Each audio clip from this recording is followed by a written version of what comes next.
Hai semuanya, selamat datang di IG channel yang akan memandu kalian para generasi muda untuk menjadi lebih maju.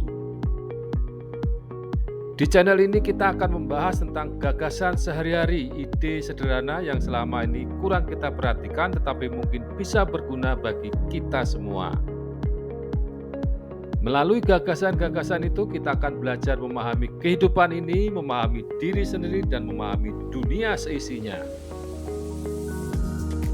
Semoga bahasan yang singkat dan sederhana ini bisa bermanfaat, bisa memberi kalian inspirasi agar menjadi pribadi yang lebih utuh dan bahagia.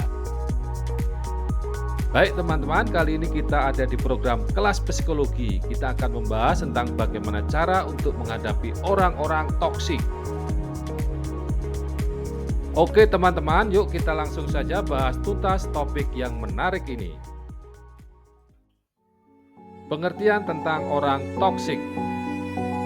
Racun alias toksik berarti unsur yang berbahaya dan mematikan. Ingat kasus kopi sianida? Secangkir kopi berubah jadi kopi mematikan karena dibubuhi sianida yang memiliki sifat racun. Namun ternyata racun pun bisa dilekatkan pada seseorang atau bisa disebut toxic people. Apa itu toxic people? Toxic people atau seorang dengan kepribadian toksik membawa pengaruh buruk buat orang lain lewat tindakan, tingkah laku maupun kata-kata mereka. Toksik di sini menggambarkan interaksi di mana batasan sering kabur, di mana si orang toksik itu sendiri atau perilaku mereka dirasa sulit, menantang, menuntut, seringkali cenderung bermusuhan. Orang menjadi toksik bisa disebabkan karena mereka memiliki masalah pribadi dalam kategori ringan hingga berat. Segala kesedihan atau keterpurukan yang diakibatkan dari masalah pribadi itu dilemparkan ke orang-orang sekitar dengan vibes yang negatif. Penyebab kedua yaitu mereka mengalami gangguan kesehatan mental. Orang yang di dalam dirinya ada gejala gangguan kesehatan mental biasanya segala kemarahan atau apapun dilampiaskan ke orang di sekitarnya. Penyebab ketiga adalah lingkungan. Lingkungan di sini artinya pola asuh orang tua yang diberikan adalah tipe otoriter. Orang toksik digambarkan sebagai orang yang secara rutin menunjukkan perilaku negatif, tidak sehat dan melemahkan orang lain. Namun penting untuk kita sadari bahwa orang tersebut mungkin sedang berjuang melawan emosinya sendiri. Orang-orang beracun dapat datang dalam berbagai bentuk dan dapat ditemukan di semua bidang kehidupan. Entah itu rekan kerja yang terus-menerus merendahkan diri kita, teman yang selalu menjatuhkan kita, atau anggota keluarga yang memanipulasi emosi kita. Menurut para ahli psikologi, layaknya makanan beracun yang menimbulkan sakit sampai meninggal, orang yang toksik tanpa sadar membawa dampak negatif buat orang di sekitarnya. Mereka mengakibatkan banyak konflik, stres, ketidaknyamanan, mungkin ada luka secara emosional ataupun fisik. Intinya mereka ini membuat hidup kita gak akan lebih baik, bahkan merugikan. Orang toksik juga menimbulkan potensi lingkungan menjadi tidak nyaman, tidak sehat, dan berbahaya, baik untuk kesehatan fisik maupun mental. Namun jangan salah, tanda-tanda orang toksik ini bisa dijumpai pada diri sendiri maupun orang lain, baik di lingkungan keluarga, pertemanan, maupun hubungan personal. Coba kalian amati, apakah kalian memiliki teman, saudara, atau kekasih yang seperti itu? Sulit untuk akur dengan kalian.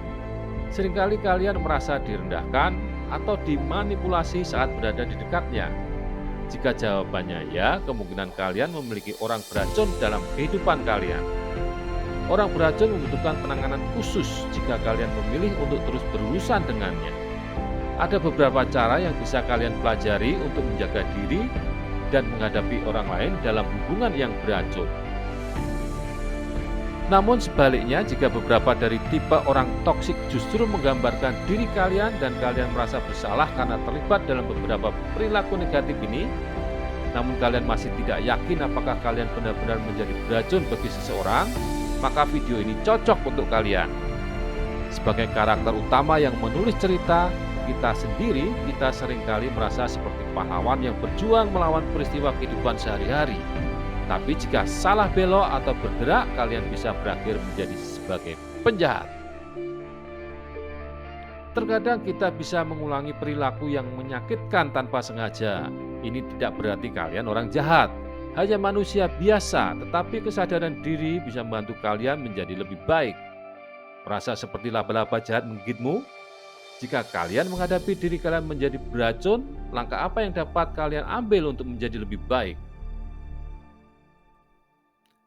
Bagian pertama, mengenali tanda-tanda orang toksik. Tanda-tanda dasar dari orang beracun. Racun bisa muncul dalam banyak cara yang berbeda. Kalian mungkin memiliki teman yang toksik dan tidak menyadarinya. Berikut beberapa hal yang menandakan perilaku mereka toksik. Yang pertama, mereka membuat dan dikelilingi oleh masalah interpersonal. Mereka berusaha memanipulasi dan mengendalikan kalian. Mereka begitu manja dan meminta perhatian kalian terus-menerus. Mereka sangat menghakimi diri sendiri dan orang-orang lain. Dan mereka merasa dirinya selalu lebih baik daripada orang lain, suka merendahkan orang lain, tidak berempati, dan senang melihat orang lain dalam kesulitan. Bentuk racun yang kuat adalah amarah yang konstan. Orang-orang seperti ini gampang marah dan bisa marah kepada kalian atas hal-hal yang kecil. Kalian mungkin merasa harus terus berhati-hati agar dia tidak marah dengan kalian. Ketahuilah ciri-ciri orang pemarah agar bisa belajar menanggapi dengan baik. Berikut beberapa tanda orang yang pemarah. Yang pertama, mereka suka berteriak kepada kalian. Mereka suka mengancam orang lain. Mereka suka menginterogasi orang lain dengan kasar. Dan mereka sering menggunakan bahasa yang instan dan kuat. Waspadalah dengan orang sinis yang suka membuat kalian merasa rendah diri. Bentuk racun lainnya adalah kesinisan. Orang sinis memiliki pandangan negatif akan dunia. Pandangan ini mempengaruhi segala hal dalam kehidupannya dan mereka kesulitan untuk bersikap positif. Berada di dekatnya tidak menyenangkan karena mereka terus-menerus memiliki awan gelap di atas kepalanya. Orang-orang sinis bisa sebagai berikut. Mengeluh tanpa henti tentang kehidupannya, tidak pernah puas dengan cara kalian bersikap dengannya, dan gagal dalam memberikan hal positif ke dalam hubungan kalian. Coba perhatikan perasaan kalian di sekitar mereka. Salah satu cara berguna untuk mengetahui apakah orang lain itu beracun adalah dengan memperhatikan bagaimana perasaan kalian di dekatnya. Kalian bisa memperhatikan beberapa hal saat berada di dekat orang lain. Coba jawab pertanyaan berikut. Apakah aku merasa lelah saat ini? Apakah kelihatannya orang ini menyedot emosiku? Apakah aku merasa cemas berlebihan? Apakah aku takut mengatakan hal yang salah karena takut dia menanggapinya dengan negatif? Apakah aku tidak menghiraukan kata hatiku? Apakah orang ini membuatku kesulitan untuk mendengar diri sendiri dan mengikuti nilai-nilai pribadiku? Carilah pendapat kedua. Mungkin kalian terlalu dekat dengan orang-orang beracun untuk mengetahui apakah dia benar-benar beracun atau tidak. Bisa jadi mereka hanya sedang melalui masa-masa sulit saja. Oleh karena itu, cobalah kalian untuk bertanya-tanya kepada teman kalian yang berbeda atau seseorang dengan penilaian yang bagus apakah dia merasa orang ini beracun atau tidak. Ini akan membantu kalian untuk mengetahui apakah ada orang beracun dalam hidup kalian atau tidak. Bagian kedua, tipe-tipe orang toksik. 8 tipe orang toksik. Yang pertama adalah si narsis. Narsisme adalah karakteristik kepribadian yang ditandai dengan perasaan yang berlebihan atau terobsesi terhadap diri sendiri, rasa takut terhadap kelemahan, dan kebutuhan untuk menjadi pusat perhatian. Orang dengan narsisme memiliki pandangan yang tinggi tentang dirinya sendiri dan merasa lebih unggul daripada orang lain. Mereka cenderung mencari pengakuan dan pujian dari orang lain dan seringkali merasa tidak puas ketika tidak mendapatkannya. Dalam suatu relasi, mereka sangat egois dan tidak akan pernah memperhatikan kebutuhan pihak lain. Mereka cenderung menuntut perhatian terus-menerus dan sulit untuk berempati kepada orang lain. Yang kedua adalah si tukang ngatur atau bossy. Yang satu ini bisa dikenali dengan sikapnya yang terlalu mengekang atau mengendalikan segalanya pada orang yang ada di sekitarnya. Mereka selalu berusaha keras untuk ikut andil dalam pengambilan keputusan, suka membuat keputusan sesuka hati tanpa memikirkan orang lain. Mereka cenderung merasa panik jika ada yang tidak setuju dengan tindakannya. Hati-hati jika ada orang yang seperti ini di lingkungan kita, sebab mereka akan mengekang kebebasan emosional, percakapan, sampai menguras kesehatan mental kita. Yang ketiga adalah si pembohong kompulsif. Seorang pembohong yang berbohong karena kebiasaan.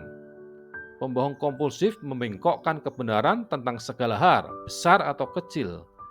Bagi seorang pembohong kompulsif, mengatakan kebenaran sangatlah canggung dan tidak nyaman, sedangkan berbohong terasa benar. Kebohongan kompulsif biasanya diperkirakan berkembang pada masa kanak-kanak karena ditempatkan di lingkungan yang mengharuskan berbohong dan rutin. Pembohong kompulsif tidak terlalu manipulatif dan licik, mereka hanya berbohong karena kebiasaan, yang merupakan respon otomatis yang sulit dihentikan dan berdampak buruk pada suatu hubungan. Yang keempat adalah si ratu drama. Mungkin orang-orang seperti ini cukup mudah dikenali jika mereka ada di sekitar kita, sebab tipe orang toksik dan drama magnet seringkali membuat drama-drama receh yang tidak penting. Mereka juga kerap mengeluh dan seolah-olah mereka adalah korban dari drama yang dia buat sendiri. Padahal pada dasarnya mereka haus akan perhatian, empati, dan simpati dari orang di sekitarnya. Mereka seringkali menciptakan konflik tanpa alasan yang jelas, menciptakan lingkungan yang tidak stabil. Menghadapi mereka memerlukan ketenangan dan kemampuan untuk tidak terlibat dalam drama yang tidak produktif. Pilih pertarungan dengan bijaksana dan pertahankan ketenangan di tengah kekacauan. Yang kelima, si JJ atau si Siti Sirik. JJ adalah singkatan dari jealous atau cemburu dan judgment atau menghakimi. Tipikal orang toksik satu ini sangat mudah cemburu karena mereka memiliki begitu banyak kebencian pada diri sendiri sehingga mereka tidak bisa merasa puas. Dan biasanya kecemburuan mereka muncul sebagai penilaian, kritik, atau gosip. Menurut mereka, semua orang jelek, tidak keren, atau kurang dalam beberapa hal. Jika seseorang mulai bergosip dengan kesan menunjukkan rasa iri tentang orang lain, berhati-hati karena mereka adalah tipe toxic people yang bisa merugikan kita. Orang yang selalu cemburu dan sulit merasa senang atas kesuksesan atau kebahagiaan orang lain, contohnya adalah tokoh Miranda Priestly yang diperankan oleh Meryl Streep dalam film The Devil Wears Prada. Itu adalah contoh hebat dari seorang JJ. Yang keenam, si tukang kritik atau si pencela. Orang toksik satu ini sangat arogan dan menganggap pendapat pribadi mereka adalah kebenaran. Ini karena mereka sering berpikir bahwa mereka adalah orang terpintar dan terbaik di ruangan itu, sehingga mereka melihat setiap percakapan dan orang lain sebagai tantangan yang harus dimenangkan. Layaknya sebuah tank, mereka siap menghancurkan siapa saja yang menghalangi atau yang tidak dia sukai. Mereka cenderung mendominasi percakapan dan membuat keputusan tanpa berkonsultasi dengan orang lain. Mereka meremehkan gagasan dan perasaan orang lain sebagai sesuatu yang tidak penting atau salah. Yang ketujuh, si manipulator atau serigala berbulu domba. Di balik penampilan luarnya yang menawan terdapat kebutuhan akan kendali. Pesona adalah topeng yang menipu untuk membantu mereka mendapatkan kendali. Mereka seringkali sangat dihormati oleh orang lain, karismatik dan seringkali memiliki pengaruh menghipnotis terhadap orang lain. Tetapi mereka jenis orang yang tega untuk menyesatkan orang lain demi mendapatkan apa yang mereka inginkan. Sejatinya mereka cenderung paranoid dan mati rasa secara emosional. Emosi mereka tidak dapat diprediksi dan mereka adalah orang pendendam. Yang kedelapan, si tukang mengeluh atau si pesimis.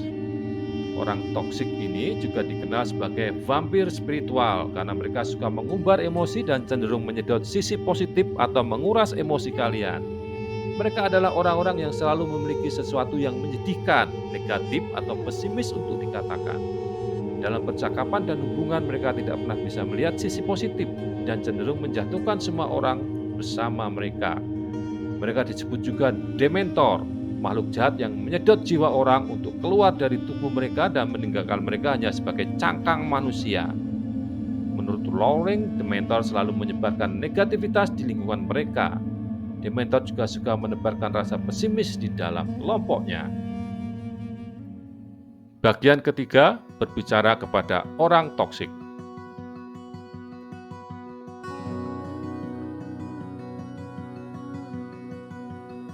Yang pertama, ekspresikan diri secara efektif. Ketegangan bisa terjadi dalam pertemanan dan hubungan, jadi penting bagi kalian mengekspresikan perasaan kalian dengan jelas. Awali dengan mendengarkan. Pastikan kalian mendengarkan apa yang dikatakan mereka sebelum kalian melawannya dengan pandangan kalian. Gunakan kalimat dengan kata "aku". Cara sederhana untuk bersikap terlalu konfrontasional adalah dengan menyampaikan apa yang kalian alami, alih-alih menunjukkan kesalahannya. Contohnya, kalian bisa berkata, "Waktu kamu terlambat datang ke janji kencan kita, aku merasa kamu tidak menghargai waktuku." Alih-alih berkata, "Kamu selalu terlambat dan itu tidak sopan." Yang kedua, beritahu seperti apa Anda ingin diperlakukan. Walaupun kedengarannya aneh, terkadang orang tidak tahu seperti apa perilaku yang pantas itu. Perilaku yang pantas kepada seseorang bisa terasa tidak pantas bagi orang lain. Oleh karena itu, cobalah untuk belak-belakan menyampaikannya. Misalkan, jika kalian benar-benar tidak suka jika seseorang terlambat dalam pertemuan penting dengan kalian, beritahu dia. Mungkin dia tidak tahu seperti apa perilaku ini mempengaruhi kalian. Catatan, tetapi jika orang ini benar-benar beracun, maka strategi ini mungkin tidak berhasil. Yang ketiga, berbicaralah dengan tegas dan asertif. Berbicara secara jujur, tegas, dan lugas adalah sesuatu yang bisa kalian lakukan setiap saat. Menjadi pembicara yang asertif bisa memperbaiki komunikasi dan hubungan kalian. Cobalah untuk mengetahui di mana kalian bisa memperbaiki diri. Mungkin kalian pribadi yang mudah untuk diintimidasi dan orang-orang cenderung menindas kalian. Terlebih jika kepribadiannya beracun. Cobalah untuk mengidentifikasi masalah ini sebagai langkah awal. Coba renungkan taktik untuk situasi tertentu. Misalkan teman toksik kalian meminta uang dari kalian dan kalian kesulitan untuk menolaknya. Maka kalian bisa berkata, "Aku peduli denganmu, tetapi aku tidak bisa memberikanmu uang."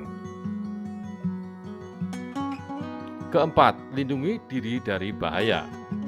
Sadarilah apa yang terjadi dalam hubungan kalian dengan orang yang beracun.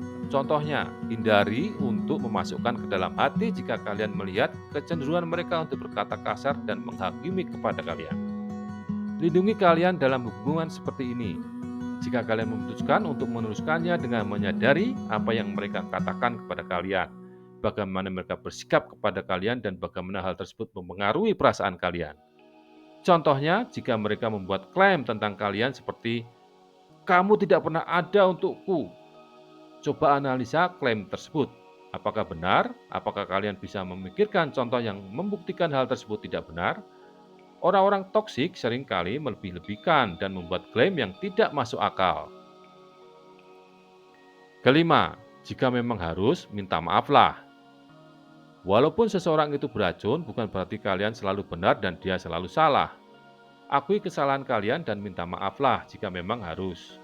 Walaupun mereka tidak menerima permintaan maaf kalian atau jarang meminta maaf, setidaknya kalian tahu kalian sudah berusaha sebaik mungkin untuk menjadi teman atau pasangan yang baik. Kalian mungkin malah meninggalkan kesan positif kepadanya. Ini disebut sebagai modeling atau menunjukkan cara yang lebih sehat dalam bersikap kepada orang lain. Bagian 4. Bersikap kepada orang toksik. Yang pertama, buatlah batasan dan jagalah. Pada umumnya batasan itu penting, tetapi menjadi sangat penting saat berurusan dengan orang toksik. Mereka seringkali mengambil keuntungan dari orang-orang dengan batasan yang tidak ditetapkan dengan baik atau memiliki tingkat asertivitas yang rendah. Jangan larut dalam badai emosi orang yang beracun. Fokuslah apa yang kalian rasakan dan butuhkan. Belajarlah berkata tidak membuat kalian menjadi orang yang jahat. Yang kedua, dengarkan firasat kalian. Orang beracun mudah untuk membuat alasan. Kalian bisa mengetahui dari lubuk hati yang paling dalam bahwa orang ini buruk untuk kalian. Hindari dorongan untuk mencari alasan untuk menanggapi firasat ini atau menjustifikasi perilakunya. Biarkan firasat mengambil keputusan terakhir karena kemungkinan firasat tahu tentang apa yang sedang terjadi. Peringatan, selalu ikuti kata hati tetapi jangan lupa bawa otakmu. Yang ketiga, carilah bantuan. Belajar untuk mengetahui di mana titik puncaknya dan saat kalian membutuhkan bantuan. Hubungi teman atau keluarga yang dekat dan kalian percayai. Jika kalian ingin menjaga hubungan dengan orang beracun, pastikan kalian mengandalkan jaringan orang-orang ini. Prioritaskan perhatian kepada diri sendiri. Mengorbankan diri sendiri bukan cara terbaik untuk membantu orang lain. Yang keempat, pergilah. Pada akhirnya, kalian mungkin harus mengakhiri hubungan dengan orang ini jika dia sangat beracun. Menyingkirkan orang dari kehidupan kalian bisa terasa menyakitkan, tetapi dalam kasus orang yang beracun, rasa sakit jangka pendek itu lebih sehat daripada rasa sakit jangka panjang. Terus berhubungan dengan orang beracun bisa mengacaukan kepercayaan diri kalian, keadaan finansial kalian, keseimbangan emosi kalian, dan hubungan lainnya. Jika bahayanya terlalu besar, sepertinya sudah saatnya untuk kalian memutuskannya. Kita berhak memiliki orang-orang dalam hidup kita yang kita senangi untuk menghabiskan waktu bersama, yang mendukung kita dan yang kita suka untuk menghabiskan waktu bersama. Nature people. If I'm pleasant, it's me. If I'm unpleasant, it's me. If I'm wonderful, it's me. If I'm horrible, it's me. If you see this, you will stamp out the horror quite efficiently.